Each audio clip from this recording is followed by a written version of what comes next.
자, 어느덧 9월의 첫날입니다. 처서도 지나 이제 선선한 바람이 불 때 된 것 같은데 아직까지도 그 낮에 폭염이 끝나지 않는 것 같습니다.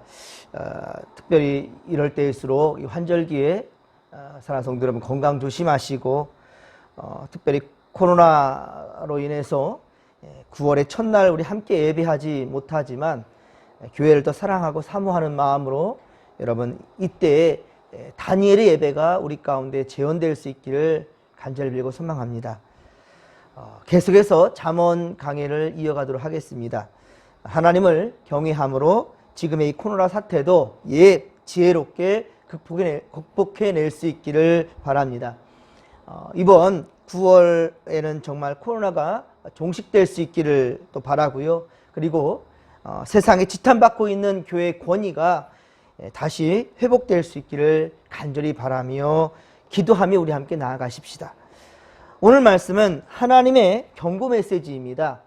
하나님의 말씀, 즉 지혜를 인격화해서 말하고 있습니다. 우리 20절 보면 지혜가 길거리에서 부르며 광장에서 소리를 높인다. 지혜가 길거리에서 부르며 광장에서 소리를 높인다. 사랑하는 성도 여러분, 그렇습니다. 이 지혜는 바로 인격화된 것인데 하나님의 말씀이고요. 바로 하나님 믿는 자들이, 바로 우리가 이 하나님의 말씀을 가지고 세상에 나아가서 무지한 자들에게 하나님을 알려야 되는 그런 사명이 있다는 겁니다. 그런데 중요한 것은 지금 이 코로나 사태에 우리가 옳은 말을 해야 되고 하나님의 사랑이 무엇인지를 보여야 될 이때에 오히려 하나님의 영광을 가리우고 있는 정말 사회에 악한 집단이 되어버리고 이기적인 집단이 되어버린 것이 너무나 안타깝습니다. 그래서 요즘 슬로건이 걸려진 것들 한번 보셨을 겁니다.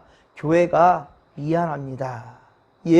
이때 정말 우리가 세상에 미안한 마음을 가져야 된다는 것이 너무 안타깝지요. 세상에 빛이 되고 소금이 되어야 될 텐데 그러지 못한 것이 너무나도 죄송하고 안타까울 뿐입니다.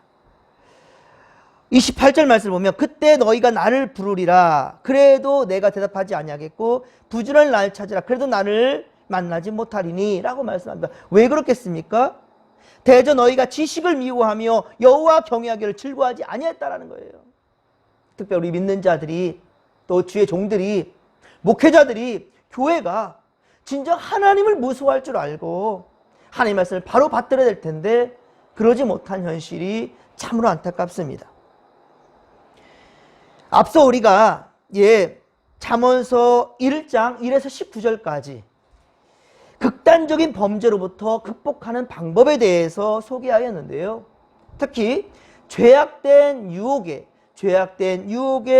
귀를 기울이지 말고 특별히 15절의 말씀을 보면 그들과 함께하지 말고 그들의 길에 서지 말라고 하였습니다. 그리고 오늘 본문에서는 하나님의 부르는 소리에 귀를 기울이지 않는 것 또한 역시 얼마나 위험한 일인지를 그렇게 말씀하고 있는 것입니다. 자, 예배소서 3장 10절, 예배소서 3장 10절에 보면 각종 종류의 지혜로서 인간들을 향해서 말씀하고 있는데요. 이 하나님의 뜻을 분별할 수 있도록 우리 인간에게는 양심이라는 걸 주셨어요. 양심. 제가 자주 강조하는 말씀이죠. 양심이라는 거. 양심이라는 영어는 칸셔스라고 영어로 말할 수 있는데 이 칸셔스는 본래 라틴어에서 온 말입니다. 라틴어 콘시엔티아라는 즉 같이, 시엔티아 본다, 같이 본다라는 말이에요. 그렇습니다. 여러분 양심은 믿음의 등불이라고도 말도 하지요. 믿음의 등불을 양심이라고도 말합니다. 디모데전서 1장 19절에 보면 믿음과 착한 양심을 가지라 라고 말합니다. 믿음과 착한 양심을 가지라. 그렇습니다. 믿음과 착한 양심은 수레의 두 바퀴가 같아서 서로 뗄래야 뗄 수가 없습니다. 그러므로 믿음의 비밀은 착한 양심에서만 가질 수 있다는 거예요. 착한 양심에서. 그리고 또한 중요한 것은 이것은 한 사람의 양심에서 끝나면 안 됩니다. 우리 바로 교회는 바로 이 선한 양심들을 가진, 자, 선하다라는 것은 하나님을 잘 믿는 거랬죠. 자, 하나님을 잘 믿는 사람들의 모임들, 자, 선한 양심들을 가진 그 모인 사람들의 선한 영향력이 나타내는 것이 바로 교회라는 것이에요. 예, 그렇습니다. 함께 본다, 콘시엔티아, 함께 본다라는 것, 양심이라는 것은 그렇습니다.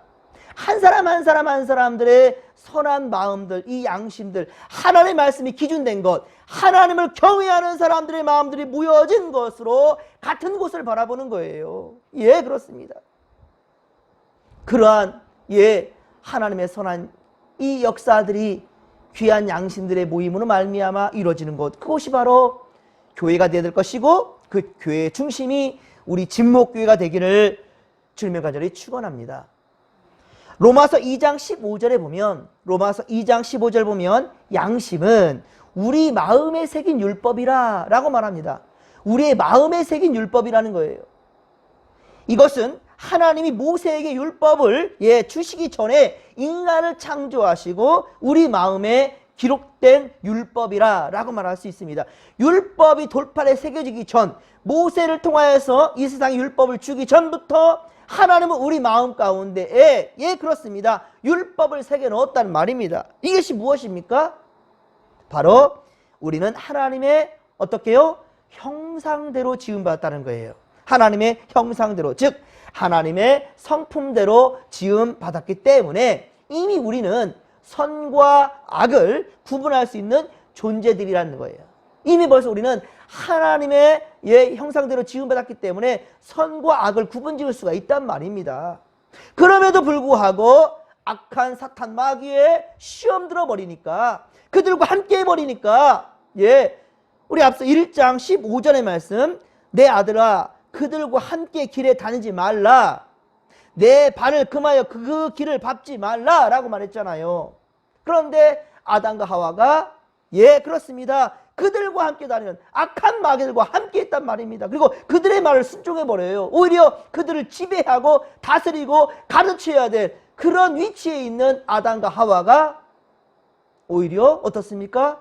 악한 사탄 마귀, 그렇습니다. 그 옛뱀이라고 하는, 우리 요한계시록 12장에 말씀되었던 것처럼 그렇습니다. 그 옛뱀이라고 하는 사탄 마귀와 함께함으로 말미암아 무너져버리고 말았지요.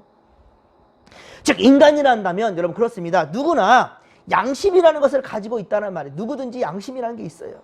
그래서 이것을 제어할 수 있고 없고가 인간의 됨됨이를 말해주고 있다라고 할 수 있겠습니다. 자, 또 마태복음 6장 22절, 마태복음 6장 22절에 주님 말씀하시는데요. 자, 눈이 뭐래? 눈은 몸의 등불이다.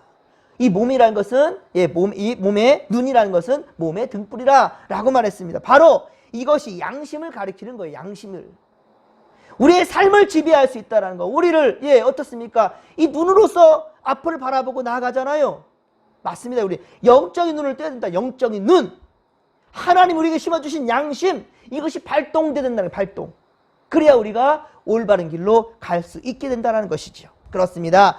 양심은 우리 마음속에 하나님의 지혜와 음성과 같은 거예요. 그래서 우리는 하나님의 말씀을 들을 때 마음에 깨달음이 오면 삶에 적용해야 된다는 거고요. 그저 하나님의 말씀만 듣고 아멘 하면 뭐합니까? 이 아멘이 입에서 끝나는 것이 아니라 이것이 우리 삶에 적용될 때 비로소 우리는 하나님의 은혜를 경험하게 된다는 겁니다. 그러니까 하나님의 은혜는 어떻습니까? 환경과 상황을 초월하게 된다는 겁니다. 이런 은혜를 맛볼 수 있는 그런 9월 한 달 되기를 주님의 이름으로 간절히 축원합니다. 뿐만 아니라 하나님의 지혜의 양심은 우리가 잘못된 길로 갈 때 경고의 메시지도 경고도 하십니다. 위험 신호를 보여줍니다. 전에 이 하와가, 아까 말씀드렸죠, 하와와 이 아담과 하와가 유혹을 받을 때에 양심의 경고가 있었다는 말이에요. 그런데 이 양심의 경고를 무시해버리니까 문제가 되었던 거죠. 빌라도가 예수를 심판할 때에도 양심이 그에게 경고했습니다. 그렇습니다. 어떤 사람이든지 범죄할 때에 양심이 경고가 전혀 없는 사람, 양심의 경고가 전혀 없는 사람, 이런 사람은 세상에 없어요. 누구든지 예, 양심의 가책을 받는다라는 말 있지 않습니까? 그렇습니다. 양심은 우리가 잘못된 일을 할 때 경고할 뿐만 아니라 범죄한 그 다음에도 그 마음에 가책을 준다는 겁니다. 불안하고 두려운 마음이 들게 하고요. 책망과 반성도 스스로에게 하게 된다는 거예요. 그리고 결국은 자수하게 되는 일도 우리가 보게 되잖아요. 상처받은 이에게 용서를 구하게 되잖아요. 그러니까 이 범죄 이후에도 얼마든지 양심의 발동으로 말미암아 회복할 기회가 있단 말입니다. 그러나 육의 생각이 더 크게 돼버리면, 육의 생각이 영의 생각과 양심을 이렇게 넘어서게 돼버린다면 결국 영은 육에 지고 만다는 거지요. 그래서 사도 바울은 예배소서 3장 16절, 예배소서 3장 16절에 말씀하기를 성령으로 말미암아 너희 속사람을 능력으로 강건하게 하라. 할렐루야. 예, 성령으로 말미암아. 그렇습니다. 우리의 속사람을 더욱더 능력으로 강건하게 해야 된다는 거예요. 아담과 하와가 하나님의 명령을 범죄했을 때 그들은 어떻습니까? 바로 숨었습니다. 아니, 책망받기 전에 이미 그들은 숨어버렸지요. 하나님의 음성을 들기 전에. 아담아, 아담아, 네가 어디 있느냐? 라고 주님이 찾잖아요. 물론 주님은 아담과 하와가 어디 있어서 어디 있는지를 모르기 때문에 찾은 것이 아니에요. 그렇죠? 기회를 준 거였죠. 그 마음속에 하나님의 지혜, 곧 양심이 책망하고 하나님을 무섭게 했기 때문에 그들은 숨었던 겁니다. 이렇듯 범죄한 인간의 마음이 편할 리가 없다는 거예요. 죄를 지으면 두 발 뻗고 잘 수가 없다니까요. 이게 제대로 된 인간이에요. 그러나 여러분, 요셉을 보십시오. 보디발의 아내의 유혹을 이겼을 때 그로 말미암아 오히려 그것 때문에 누명을 쓰게 됐죠. 아니, 정직했는데 누명을 썼습니다. 그리고 애국 감옥에까지 들어가게 되었지만 성경은 뭐라고 말합니까? 하나님께서 그와 함께 하셨다. 하나님께서 요셉 감옥에 갇히게 된 억울한 누명을 쓴 이 요셉과 어떻게 했다? 함께 하셨다라고 말합니다. 몸은 비록 감옥에 갇혔지만 범죄한 사실이 없는 요셉의 마음은 불안할 일이 없다는 거예요. 불안할 일이 없다는 거예요. 특히 하나님과 함께하니 그 상황에서도 평안할 수 있었고요. 그리고 자기를 팔아넘긴, 죽이려고 했던 형제들을 용서할 수 있는 그러한 든든한 믿음으로 성장해 있을 수 있었다는 거예요. 이렇게 하나님의 지혜의 양심은 우리가 가는 길에 선악을 분별해주고, 잘못할 때 경고해주고, 가책해주고, 잘할 때 칭찬도 해준다는 말입니다. 그러나 이렇게 귀한 양심도 잘못하면 타락할 수 있고요. 병들 수 있다는 것도 우리가 잊어서는 안 될 것입니다. 즉, 우리의 양심이 하나님의 음성이 경고하는데도, 책망하는데도 불구하고 돌이키지 아니하고 그 악한 길에서 돌아서지 않는다면, 죄악된 길로 그대로 행하면 결국 양심은 더러워지고, 그리고 우리는 결국은 용서받지 못한다는 겁니다. 결국 심판대에 오른다는 거예요. 상급을 받는 시상대 위에 오르는 것이 아니라 우리 주님이 임하실 때 우리는 시상대 위에 오르고 하나님 주실 예비하신 복과 은혜를 받아 누리고 결국은 하나님 나라에 입성해야 될 텐데 그러지 못하고 버림받게 된다는 것입니다. 양심의 판단은 여러분들 분명히 우리를 살려낼 수 있어요. 더욱이 하나님의 말씀이 기준이 되었을 때, 할렐루야! 하나님을 경외하는 자에게는 바로 그 끝이 하나님의 나라가 된다는 것이지요. 그런데 오늘 본문 23절에 말씀하기를 나의 책망을 듣고 돌이키라 라고 주님 말씀한다는 겁니다. 요한 1서 1장 9절, 요한 1서 1장 9절에도 보면 만일 우리가 우리 죄를 자백하면, 그는 미쁘시고 의로우사 우리 죄를 사하시며 우리를 모든 불의에서 깨끗게 하실 것이요 라고 말씀합니다. 하나님은 우리가 스스로 할 수 없다는 것도 아시거든요. 우리가 아무리 하나님 용서해 주세요, 잘못했습니다, 회개하고 주 앞에 나아가도요, 하나님은 기쁘게 맞이해 주시지만 다시 따져 묻고 죄책이 우리 혼내시지 않고요. 다 언제든지 맞이해 주셔요. 자, 그렇지만 우리가 불완전한 존재라는 걸 하나님 아셔요. 속아주시는 겁니다. 또 우리가 죄를 짓고 또 우리가 무너질 것을 주님은 아시거든요. 그럼에도 불구하고 우리가 주 앞에 용서를 구하고 죄를 자백하고 나아가면 그를 미쁘시고 의로우사 우리 죄를 사하여 주신다는 거예요. 어떠한 단서도 없습니다. 예, 예전의 것을 다시 따져 물으면서 책망하시고 용서해 준다는 것이 아니에요. 그렇습니다. 나의 영을, 즉 성령을 너희에게 부어주어 하나님의 말씀을 보여주게 한다라는 것. 예, 그렇습니다. 하나님께서는 우리 23절 말씀, 나의 책망을 듣고 돌이키라. 보라, 내가 나의 영을 너에게 부어주신다는 거예요. 나의 영, 무엇입니까? 성령. 성령을 우리에게 부어주셔서 하나님의 그 말씀을 통하여서 우리에게 보게 한다는 거, 볼 수 있게 한다는 거예요.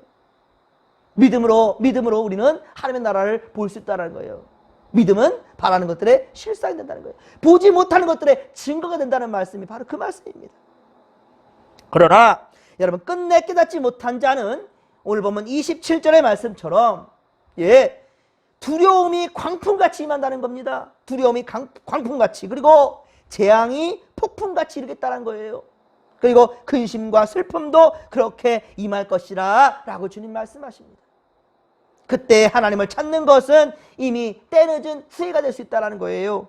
하나님은 충분히 기회를 주셨고 언제까지고 하나님은 그렇게 기다려주지 않는다는 겁니다. 그러니까 지금 하나님이 없다라고 말하는 사람들, 지금 조용한 것 같고 하나님 뭐라고 하나님은 일하지 않는 것처럼 보일 때, 코로나가 이렇게 창궐하는데도 하나님 개입하지 않는 것처럼 보일 때, 이때가 바로 어떻게 폭풍 전야와도 같다라는 겁니다.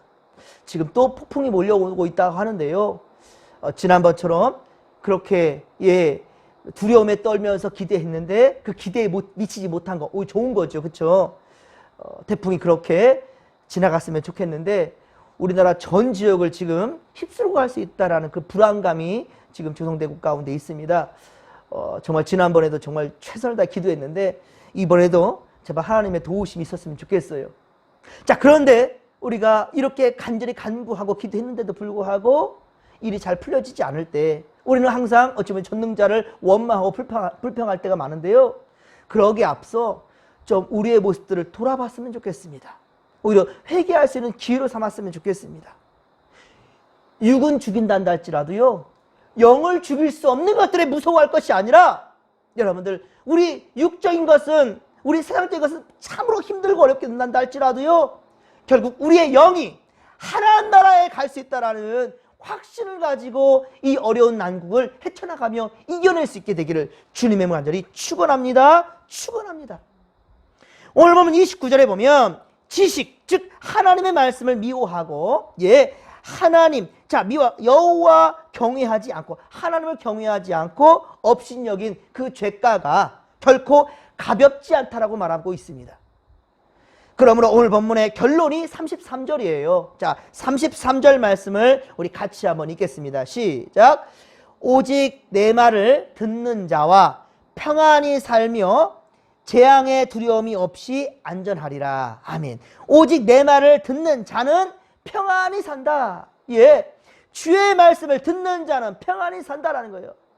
믿음은 이렇게 하나님의 말씀을 들을 때 비로소 우리에게 든든함을 준다는 겁니다. 세상이 어떻게 되는 거에 따라서 평안한 것이 아니라 내 안에 하나님께 함께 하시는가? 내가 주님과 함께 하시는가? 함께 하는가? 그렇습니다. 주의 말씀을 내가 듣고 있는가? 세상의 말에 내가 좌우되고 움직여지고 있는가? 아니, 하나님 말씀에 따라서 내가 살아가는가? 이 9월 한 달 동안 이것이 분명하다면 우리가 구하기 전에 하나님께서 우리에게 있어야 될 것이 무엇인지를 아신단 말입니다. 시험 받을 즈음에 피할 길을 내어주신다는 말입니다. 믿으시면 아멘 합시다. 우리의 우선순위를 잊지 않았으면 좋겠습니다. 사랑하는 성도 여러분, 지금은 코로나 바이러스가 창궐할 때입니다. 세상이 교회를 증오하고 있습니다. 증오합니다. 어제도 그 상점에 붙어있는 그 메시지를 우리 함께 목회자들 공유하면서도 기가 막혔습니다. 예, 교회에 다니는 사람들은 들어오지 마세요 라는 것을 붙여놨다는 거예요. 누가 교회 다니고 누가 교회 안 다니는지 어떻게 알겠습니까? 저처럼 모르겠어요. 십자가를 메고 다니는 사람이라면 모르겠지만 그 말이 뭐겠습니까? 그만큼 충동질하는 거죠. 교회 악한 곳이고 이기적인 곳이고 나쁜 사람들이야. 저 사람들이 바로 사탄 마귀들이야 라는 것을, 그러니까 우리 상점은 예수 믿는 사람을 싫어합니다 라는 것을 아예 그냥 공표하는 거죠. 누가 예수 믿는 사람을 어떻게 알겠습니까?